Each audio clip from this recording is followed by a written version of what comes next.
ठोक के जवाब दिया ही जब ही काम कोयले बा जी बक्साई ना जी जी ठोक के जवाब दिया ही बोली हमरा बच्चा लग चाहिए भाई पे का है। बिहार में एनडीए की तरफ से एमएलसी के उम्मीदवारों की घोषणा की गई है, लेकिन सिवान में एमएलसी के लिए जनता दल यूनाइटेड ने अपने उम्मीदवार उतार दिए हैं। जी हाँ, ये पूर्व विधायक श्याम बहादुर सिंह है। इनका बयान सुनिए, किस तरीके से ये सरकार को चुनौती दे रहे हैं, प्रशासन को चुनौती दे रहे हैं और कह रहे हैं कि बदला लिया जाएगा, जवाब दिया जाएगा। दरअसल सिवान में निर्दलीय उम्मीदवार रईस खान के ऊपर अपराधियों ने अंधाधुंध फायरिंग की उनके काफिले पर, जिससे कई लोग जख्मी हो गए। सिवान में विधान परिषद के निकाय कोटे के जो 24 सीटों पर चुनाव हो रही थी, उनमें सिवान भी था। सिवान के एमएलसी चुनाव शांतिपूर्ण संपन्न हुआ और देर शाम ये खबर निकलकर सामने आई कि निर्दलीय उम्मीदवार रईस खान के काफिले के ऊपर AK-47 राइफल से अंधाधुंध फायरिंग की गई है। फायरिंग की आवाज़ से सिवान दहल गया, समर्थकों के बीच अफरा तफरी का माहौल हो गया, लोग भागे भागे अस्पताल पहुंच गए। हालांकि गनीमत यह रही कि रईस खान पूरी तरीके से सुरक्षित है। हालांकि उनके कई समर्थक इस गोलीबारी में घायल हुए हैं। जैसे इस घटना की जानकारी सिवान के पूर्व विधायक श्याम बहादुर सिंह को मिली है। श्याम बहादुर सिंह सिवान जिला के बढ़हरिया विधानसभा क्षेत्र से विधायक हुआ करते थे। पिछला चुनाव वो हार गए, उसके बाद वो एनडीए के अंदर बगावत कर रहे हैं। बीजेपी ने सिवान से एमएलसी के तौर पर मनोज कुमार सिंह को चुनाव के मैदान में उतारा है, लेकिन श्याम बहादुर सिंह का कहना है, आपको बता दें कि श्याम बहादुर सिंह का जनता दल यूनाइटेड में कद कितना बड़ा है कि उनकी लाख गलतियों को नीतीश कुमार नज़रअंदाज कर देते हैं।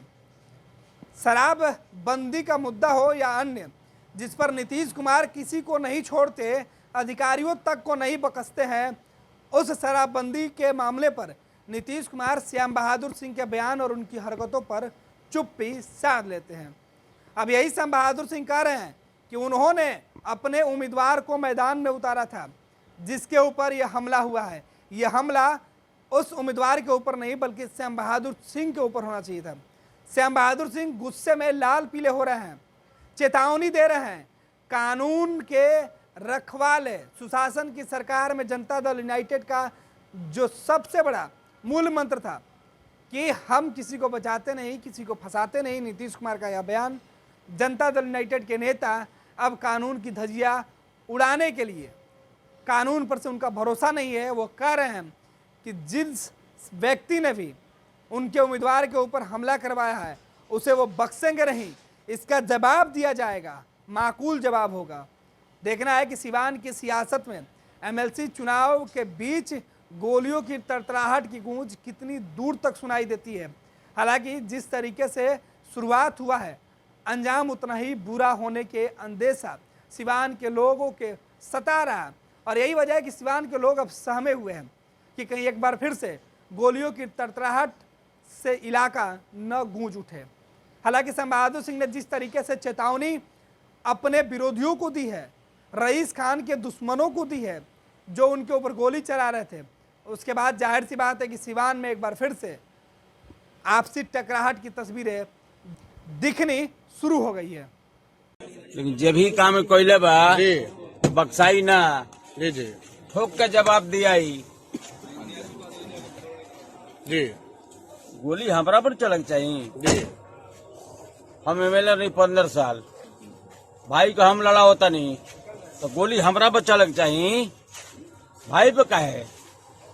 लेकिन ऐसा भइल बा, जी जी हम सीना ठोक के कहता नहीं, सीना ठोक के कहता नहीं कि जवाब दिया ही। जवाब देंगे लोग। हाँ बिल्कुल बिल्कुल बिल्कुल बिल्कुल।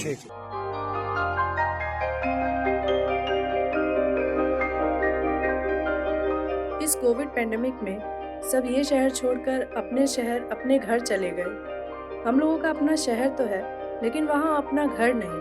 अगर सिचुएशन और ख़राब होता चला गया तो हम जाएंगे कहाँ? अरे ये प्रॉब्लम तो हर शहर में है, लेकिन हाँ, अपने शहर में भी अपना घर तो होना ही चाहिए। होना चाहिए तो कहाँ है अपना घर? ये है ना, ई होम्स पैनोरामा, पूर्णिया में, अपने शहर में अपना घर। पूर्णिया में पैनोरामा ग्रुप लेकर आए हैं ई होम्स पैनोरामा, बड़ा घर, आलीशान जिंदगी और अत्याधुनिक सुविधाओं के संग।